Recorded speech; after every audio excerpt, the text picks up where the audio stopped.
Question number 2, one of the ones that I sent out, was what are your top priorities for change in our division the next year? Okay, 3, right? You wanted like 3?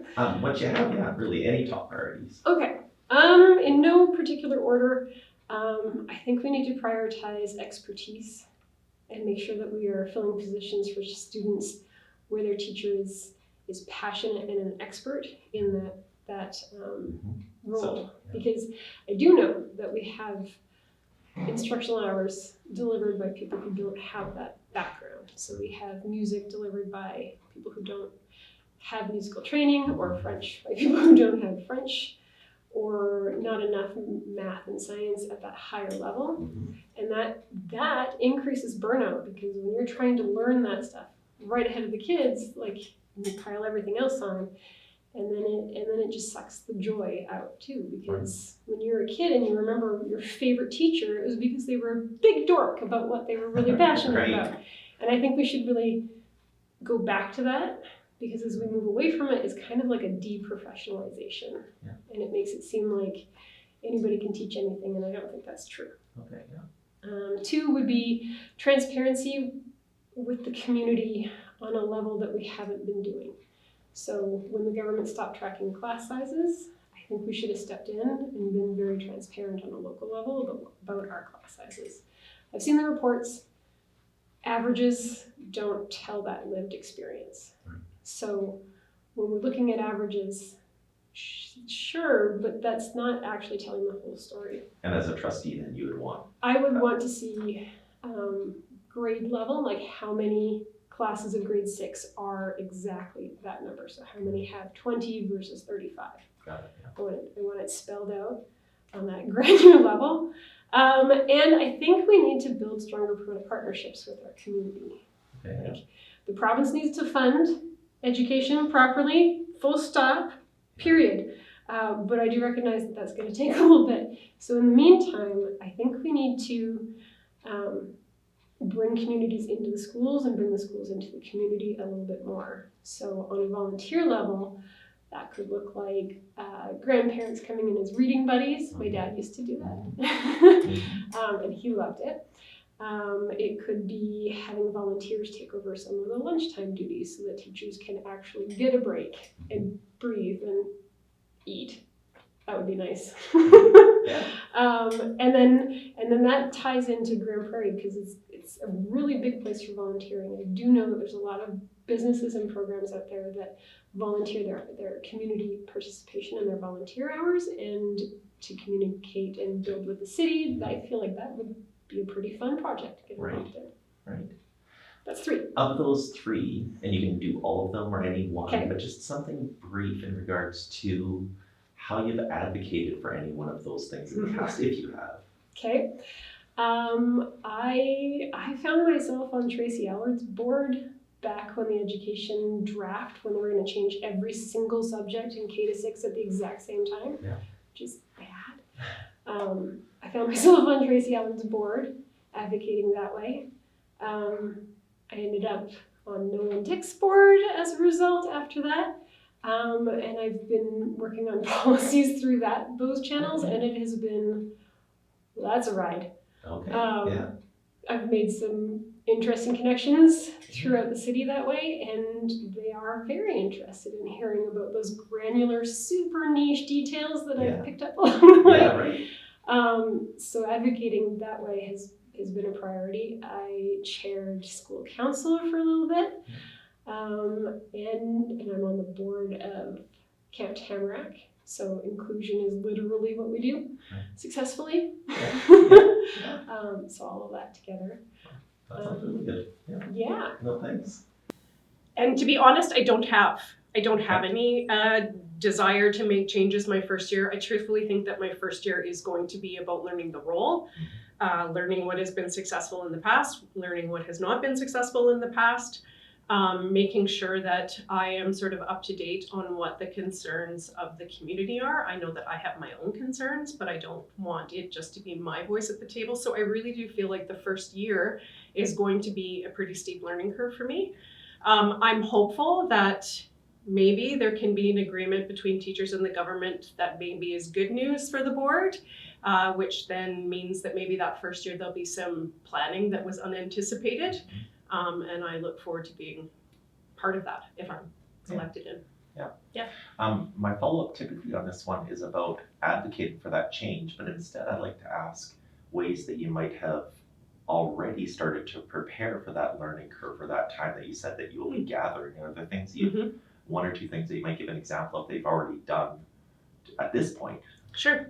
So the superintendent, Sandy, sent out actually a bunch of information to all of the people running to kind of give us some basic, access to things like policy, but mostly the ones that would be most beneficial while we're in this campaigning process. But he also shared lots of documents in terms of the 3-year plan, financial planning, all of that kind of stuff. And I am not a financial girl, but I have been going through that. I have an accountant for a husband, so he can help me with answering any of my questions.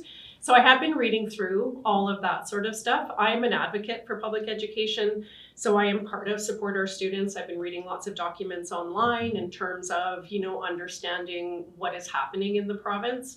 So I'm trying to sort of increase my background because I truthfully, this has not been an area that I have been completely involved in, except as an outsider for quite some time. So, Well, thank you. Yeah. So I come from other divisions, so I have not worked for Grand Prairie Public, but classroom complexity has to be addressed. And I mean, we're in a situation right now where the fight is on, but it is something that has to be addressed. And that is going to change things for kids, for teachers, for parents, for everybody involved. But we have to start looking at what we're doing in classrooms, because in some of these classrooms, it's not good for any kids. And it's, when you talk to kids and they say, I have 38 kids in my math class, my teacher can't even get to me. That's not okay for them, and it's not okay for the teachers. It's not okay for anyone. Do you have an example, if you have advocated for that in the past, 1 or 2 examples, or something that you've done in the past? Well, I was an administrator for 18 of my 33 years, so I advocated a lot. And I also, too, was very creative with my funding at school, at the school-based level. I never worked on the board, but you had to look at what you had, not just try to place people. And sometimes that's a frustration and it's hard, and you have to keep up advocating for kids. And it's because if it's one particular child, that's who you advocate for, but really you're advocating for everybody in that classroom or in that school, because it will help everybody. Specific examples, I really can't give you a specific one off the top of my head because there's many. And they're very different. But as a classroom teacher, I also advocated too, and I would go to my principal, I would work with parents and work to try to make things better the best we could with what we had. Thank you. Well, teachers, as I'm sure you know, have done a very good job of drawing attention to their job stresses, raising issues around class size and complexity and staff shortages. And at the board table, we're seeing the issue of staff shortages is cropping up time and again too. We're seeing that. So I'm glad to see that the teachers have taken the position they have. I fully support them in their attempts to make things better. As a board, we've been very mindful of staff wellness, and actually have had the senior administrator devoting some of her time on a regular basis to monitoring and managing staff wellness and instituting programs in that area. So we're really pleased with the work that she's been engaging in, and the reception that we're receiving from staff. So for me, a priority has to be to continue to reduce stress on our teachers and our staff, maintain and improve staff wellness. And hopefully we have an enhanced teacher collective agreement that allows us to hire some additional teachers, so there can be some reduction in some class sizes and some additional supports for students in need. I'd like to see also a successful transition to the new superintendent. I'd like to see us get the addition to the composite high school started in a timely manner, and also get some government attention directed to some of the other aspects of our capital plan. One last thing I would look for too is continuous improvement across the division and continuous improvement in graduation rates. Of all of those things, and obviously you won't be able to speak to all of them, but do you have an example or two of a way that you've advocated in the past for some of those things? the way that I personally have advocated? Well, I can start at the board level. We've met in the last 4 years several times with both the minister and with the MLAs, and we've talked to them repeatedly about challenges in recruitment and retention and the effect this has locally. We've talked to them about inclusion and need for further supports there. They often will respond with a short-term grant or a one-time grant or a targeted grant, which helps, but it doesn't really make long-term planning any easier. It's difficult to hire professional people into a position that they're not sure is going to last for very long. Sure. So, Yeah. so that's a challenge. I mean, there's money there, but it's a constant struggle of finding somebody to fill that position. Yeah. We've had a sub shortage for years, as you know. Mhm. Back when I was a teacher, I did a lot of advocacy work for class size, for inclusion. Years ago, I was chair of the Teachers Bargaining Committee for 10 years, and oftentimes we bring issues of class size and inclusion to the bargaining table in the hope of making things better for teachers. It was a difficult thing to do, but we gave it a shot anyway. Lots of advertising. I've done lots of advertising in my role as communications officer for the local. And so those sorts of things. I've Yeah. always been an advocate for public education. Thank you.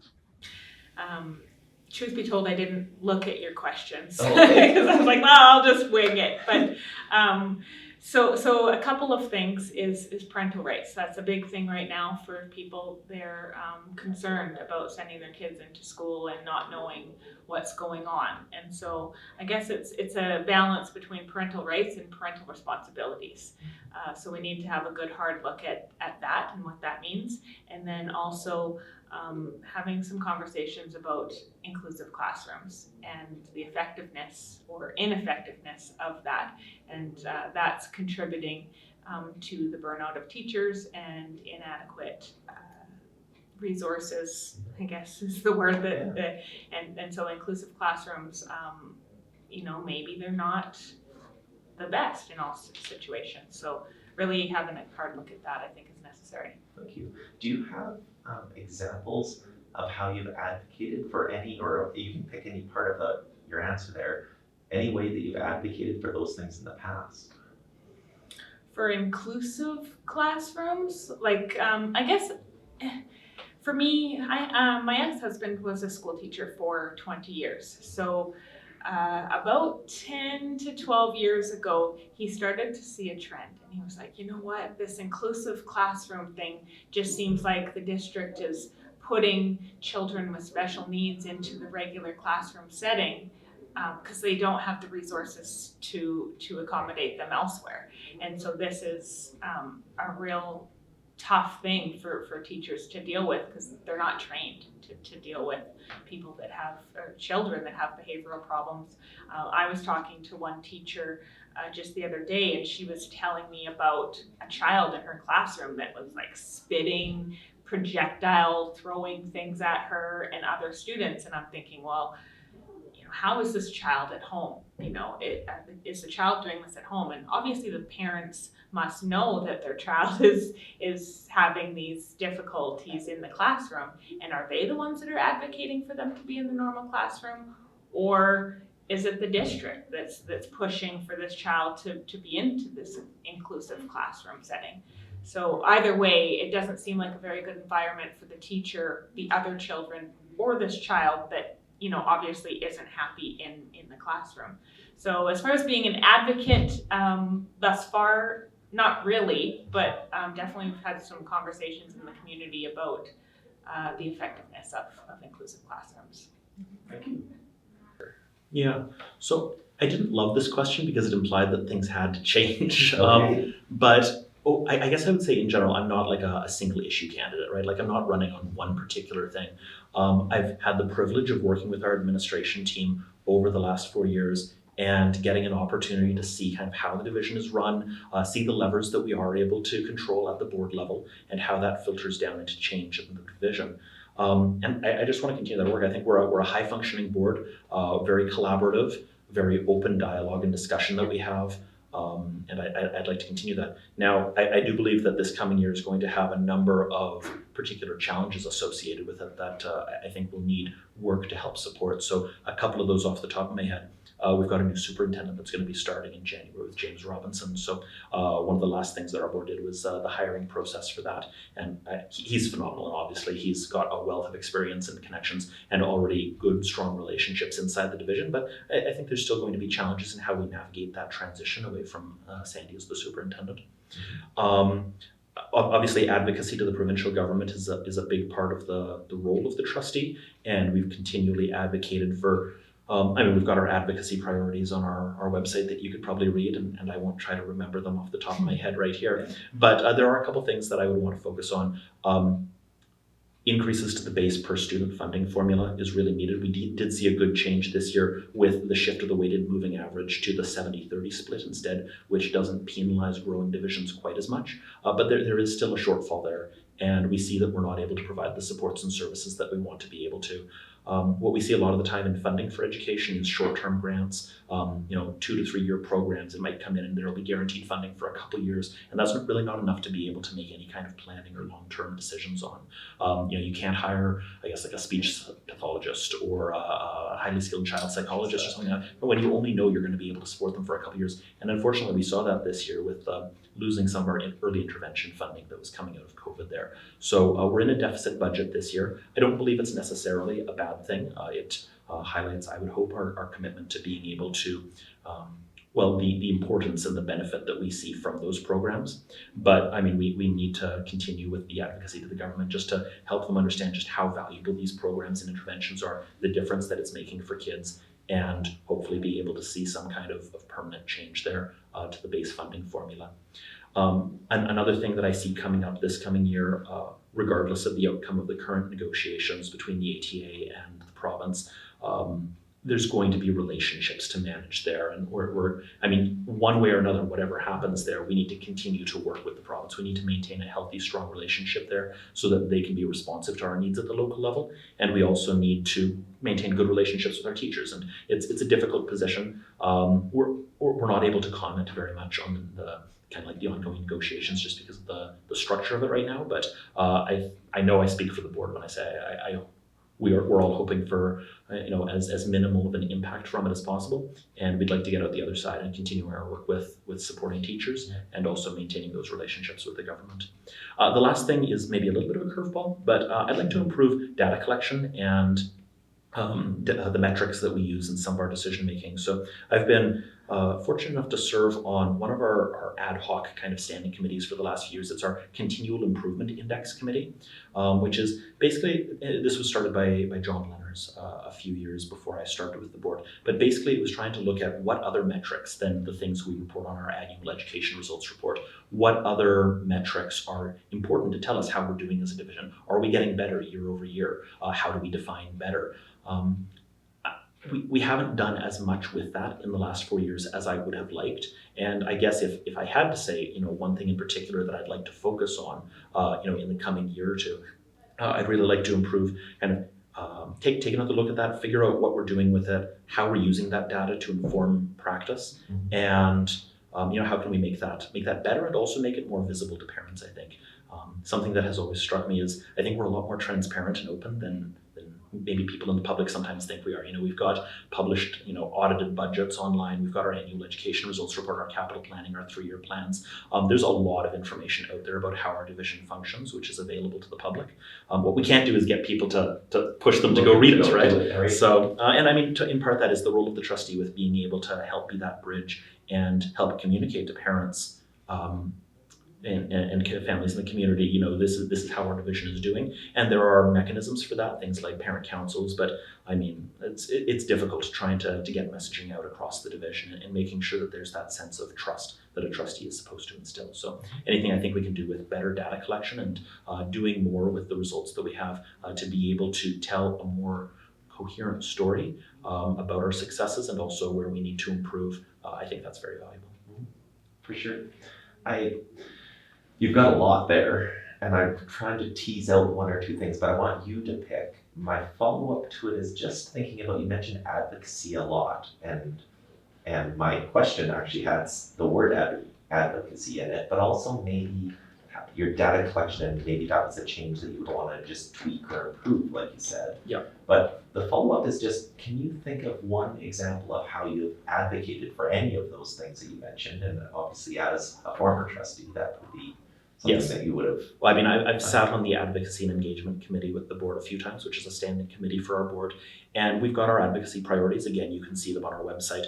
But really, it's trying to manage the growth of the division. So as a simple example, since I brought it up already, something that we were very clear with our MLAs, with the minister, with our meetings with different levels of government, was the weighted moving average. It wasn't working for our city. In over the last few years, I don't have the number off the top of my head. I want to say it's 12% over the total 4 years I've been in. But there were 2 years there in particular where it was 5% enrollment growth year over year. And like your supports get stretched extremely thin very quickly when your funding is lagging heavily behind your enrollment. So that's something that I would like to think our voice added to that. It certainly wasn't unique among the province, but I think it is an example of, there's a lot of spirited discussion online about the provincial government's responsiveness to needs in public education. But I think that this was one of the domains where I believe that our advocacy was effective. Well, thank you. Okay, so I did think about this a fair bit because it aligns with my thinking about together creating great citizens. So I feel quite strongly that public education is for everyone. So, in thinking about sort of the question is, our division at the moment provides teaching and learning. We provide opportunities to meet the needs of all. So we accommodate diversity, complexity, choice, all within a climate that fosters opportunity and belonging. So I envision an effective quality education, which means the fair use of resources. Now, being an incumbent, I'm a little bit biased about the great work that the school division is currently doing, and also the great work that the trustees have done as a board. Nothing is done as a single trustee. You work as a team and as a board to fulfill the role of trustee. I believe that students come first, and I really see that a variety of programs and services are there to support their success. We do offer much choice in Grande Prairie Public School Division, and I want to see us continue to do that. I also want to emphasize that achievement is different for every single student, and what success looks like for them is different. And I think, when it comes to a quality education, which is what I would like to see, and what I would like to see enhanced, I feel that no matter what you choose, so we really don't need everyone to be doctors or nurses or lawyers. We need people that work in oil and gas. We need people that work in the front line in restaurants. And we need people to raise families. So whatever it is that you choose to do with your life, I feel that education should follow, and that we should be setting sort of kids up for success. We also need to provide core learning, and we do, but I want to see it sort of continue to be enhanced. So that is, we need to make sure we're providing the reading, writing, math, science, access to the trades, which are really big. Our premier has talked about the needs for trades. But I also believe that we need to really listen to parents, and I certainly have my own ideas of what success looks like, and I do think that we have had a successful 4 years, challenges for sure, but I really do believe that we need to listen to not only students, but of course parents, teachers, and staff. They absolutely know best. But we also need to be engaged with the community and with government and business, and that is something that I care a lot about, is advocacy and engagement. So that's really my first priority, all rolled into together creating great citizens. And then my second one is really around health and wellness, and I choose that because whether it's nutrition, whether it's physical, social, spiritual, or mental health, we know that there are significant challenges. in our schools and with students, and we need to support teachers. And I just think if we keep continuing to maintain relationships with those community organizations like the police, the healthcare organizations, the foundation, the chamber, the city, United Way. I really believe as a nurse consultant for over 35 years that that's the key is partnership. And I also know that wellness can be defined differently. Right. And there again, I think we do need to support people in terms of whatever wellness looks like for them, if that makes sense. And I also know that we need to continue to address complexity, and we need to advocate accordingly. And staff wellness is also near and dear to my heart. And I think our division, I'd like to think that we've done a really nice job of continuing and improving staff wellness programs and also working conditions for teachers. If we have healthy teachers, we'll have healthy students. Is there any, there's a lot there, and feel free to just grab an example or two of a way that you personally have advocated for some of those things in the past. Sure. So I can think of nutrition. So it's fundamental that children have a good breakfast or that they have lunch. And so I personally have become involved with the Education Foundation, well, actually for a long time, because in 2019 I helped with our first annual sort of Strut and Strive fundraiser, because I really believe we need to be supporting kids in schools. And so we raised money. It was about $19,000, and that money then turned around and went into the grant program so that the teachers from various schools could apply for those dollars. And so that would be one. And then another one is on a similar vein, but it's related to the work that we're doing with United Way, because they have decided to prioritize nutrition as well. So I know I'm focusing on nutrition, but those are just two sort of examples that really do sort of come to mind and resonate with the importance of children being able to learn, is that they have a nice full belly. Thank you. Everyone's talking about funding. The funding has not increased as enrollment has increased and complex classrooms. There is a need for more funding, for advocacy to the province, for speaking up about what's important, not just for our district, but for every district. One of the things about having local autonomy is that we have the ability to redirect where we see there is a larger need locally. And most of the conversations I've had with other parents have revolved around complex classrooms. Okay. Yeah, individual plans for multiple students in large classrooms without sufficient supports. So more supports. Yeah. More money, more supports. Sure. Do you have any examples, or even just one example, of a way that you have advocated for that in the past? The way I have Advocated. Yeah. Sorry, I misheard you. No, I misspoke. Well, I actually work in advocacy a lot, mainly in healthcare, and I know that it's really important to advocate for yourself. There is lots of really busy people in lots of positions that sometimes see this broader spectrum and not an individual, and how we're all different. So even just advocating for myself in my own circumstances has made a real difference. Yeah, I was thinking about that, and I think kind of my two would probably be sustainable funding. So sustainable funding from the province, looking for predictable, sustainable per student funding that's increased compared to what we have now. And the other, I was thinking about, with the political environment we're in now, we need to do some work on recruitment and retention of staff, and teachers being one of those staff. But I think a bit of damage is being done at the provincial level, which I think is going to require some work at the local level. Right. It might be an obvious question, but the follow-up, I guess, is just if you have an example of a way that you've advocated for either of those in the past. Oh, sure. Well, for both, honestly, as my role on the board. But sustainable funding, we've met multiple times with our local MLAs. We've also met with the Minister of Education on multiple occasions. Plus, we're quite active at the provincial level. trying to poke at that per student funding, and also recruitment and retention of teachers is one of our advocacy, or not just teachers but staff is one of our advocacy priorities that we've been working on at the same levels. Thank you.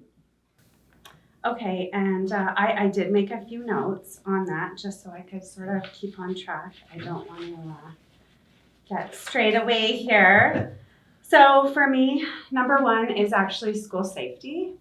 The more I talk to parents, the more I'm hearing about the rise of school violence and aggressive behaviors. And I feel like no student or teacher should ever have to feel unsafe in the classroom. We need clear behavior policies, better support for teachers managing these challenging situations, and more resources to address the root causes, whether that's mental health, trauma, or lack of supervision. And I also believe in working with parents to address violent or disruptive behaviors early and consistently. Safer schools mean safer communities. So that's my top priority. Okay, yeah. And then that leads me into the next, which is more access to mental health resources.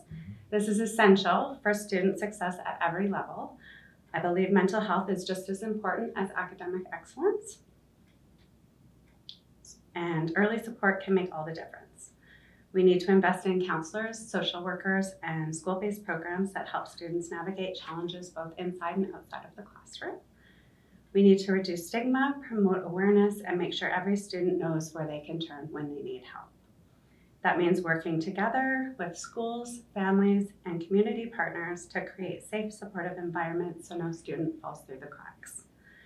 Because it isn't just about reacting to a crisis, it's about building a foundation of care, trust, and resilience. Because when students feel supported, they thrive. And I do have a couple more, if sorry. No, it's your turn. Okay. Smaller class sizes, of course, and more supports for teachers. And I think we can all agree on that. I believe reducing class sizes is one of the most impactful steps that we can take to improve student learning. When classrooms are overcrowded, teachers are stretched too thin and they're unable to meet the diverse academic and emotional needs of the students. Smaller class sizes allow teachers to build stronger relationships with each student so they can tailor instruction more effectively based on their needs. And by reducing class sizes, we can create more effective learning environments where students are supported, engaged, and set up to succeed. I also believe there'd be less behavioral issues with smaller classes because teachers would have more one-on-one time with the students to have a better understanding of their struggles and how better to support them because, maybe they just didn't have breakfast that day or they were up all night on their screens. And how would the teacher know when they don't have, the time with the kids to find out the little things and make those connections. So I think it would make a world of difference. Yeah. And then just one last thing. Okay, sure. I have several, but Yeah. these are sort of my top ones. And what I would like to do in the coming months is to see that all the inappropriate books that were ordered to be pulled off the shelves are removed from all the schools, all the classrooms and libraries in the public school district. I believe that classroom books and materials should be age appropriate for students' developmental stage and aligned with the value and expectations of the broader community. Children today are facing a lot of pressure at a young age, and I believe we need to let kids be kids. At 7 years old, they should be learning, playing, and discovering the world around them, not feeling confused about who they are based on stereotypes or social trends. Just because a child likes certain colors or activities doesn't mean we need to label or redirect them. We should be encouraging children to grow, explore, and build confidence in who they are without rushing into adult conversations. Let's protect their innocence and remind them that they are valued and loved just as they are. And I believe parents should be part of these important conversations, and schools should focus on creating safe, age-appropriate environments for every student to thrive. So I have more than that, but I'll leave it at that Okay. because I know we're kind of pressed for time. But Well, and I do have a follow-up, but you can choose, because I know of the 4 things you mentioned, you won't be able to talk to all of them, but if you wanted to speak to, if you've advocated for any of those things in the past, if you have an example of 1 or 2 things that you have, how you've done that, advocating if you have, for any of those things. Well, honestly, I was a big advocate in the Million March for Children that happened here 2 years ago because of my beliefs, and I believe that kids just need to be kids and they need to be left to grow and find themselves in their own time. I'm a big advocate for parental rights, and I believe parents need to be involved.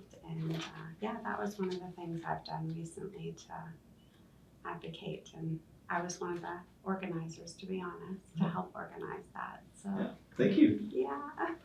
Okay, it'll probably seem like I'm just reading off, but it's because I answered my questions and did research. I'm aware of the growing complexities that are in today's classrooms. I'm privy to have a daughter that is a teacher, and I feel that it's important to have proper supports for our children and our teachers. Early intervention is one of the things that I believe is critical, and it's statistically proven that if students are not reading at a grade level by grade 3, that they most likely will not catch up. The other things that I'm quite passionate about is classroom size, but I'm also aware that that's a budget thing, and funding. Age-appropriate materials within the classroom and safe and caring learning environments that are both supportive to the teachers and the needs within the classrooms. Yeah. Those are some of the things. The key things. You don't need to speak to all of them, but if you have an example of one or two things of that list that you said that you've advocated for in the past, do you have any examples if you have advocated for any of those things? I could give you an example of, I was thinking the one thing for the early intervention. So my daughter, and I do have permission to share this, my daughter struggled with reading in grades 1 and 2. Grade 3, we moved to a new school, and she had a wonderful teacher that intervened. She caught it, and so worked very hard to bring her up to grade level. Yeah. Grade 4, she's and on, she became an honor roll student. I might cry. And my daughter is like super passionate about early intervention because of this, and early literacy, and that's a focus of hers and probably mine as well. And I do realize that you need to work collaboratively, because I did with the teacher to bring her up. She didn't want to read. She was supposed to read out loud to me each night, and she didn't want to do that because her brother that was in grade 1 was at a higher level than her. But by the end, it was, yeah. Oh, thank you. Is that That's what you're great. looking for? Exactly. Yeah. Absolutely. So this is a good question. I'm not 100% sure. I think that as of right now, there's obviously a lot of things that are happening in the education system and that'll impact the district. So whatever the outcome is of the labor situation, that will dictate, what happens going forward and how the school board will need to respond to that and support. I think that also another thing to keep in mind is we know that there's a leadership change that's also happening at the school division level that's going to impact students and staff. So Mr. McDonald has obviously been around for quite some time, but as we transition to Mr. Robinson, there'll probably be some similarities, but there'll also be some slight changes as to direction from administration. And then also recognizing too that there are several open spots on the school board. So we'll have a brand new school board to work and get up to speed. So as far as changes, I think that there will be a lot already on the plate. So as a new trustee myself, I would hope to have an opportunity to spend some time getting to know the district a little bit better, some of the top priorities amongst my colleagues around the table, as well as administration, listening to teachers, doing a lot of listening and not a lot of change immediately. I think that there's enough on the table already. A follow-up to that, and I want to actually change. I'm trying to be as uniform as we can with all candidates, but I guess what I want to ask is ways that you have already done some of that, or what if you can give an example of those changes that you're talking about, or the idea of listening to what needs to happen. Does that fit in that you've not advocated for those things, because you're not advocating for a change per se, you're recognizing the change that's happening, but are there any things you've done to prepare yourself for that change, I guess? From the school district lens or in previous? No, from I guess in your public life right now without being elected, what it would be now that you've already kind of done. Yeah, absolutely. So, I've worked in a number of different organizations that have underwent significant changes. In fact, my current employer at Careers, we've just went through a leadership change ourselves, so can definitely recognize some of the impact that's had on our team. I also lead a team of staff right now as well, so supporting them through the change and making sure that they have the resources in place to make sure that they can, approach things effectively, right? Mm-hmm. And that they have all of their supports being met, making sure that I'm, constantly communicating with them, working with the new leadership that we have as well. So, I think that I've been through the, course of change, and I know that it can be scary and it can be challenging, but definitely having, being mindful and being supportive is really critical. And so I think that I've had those opportunities to navigate change that way. Thank you.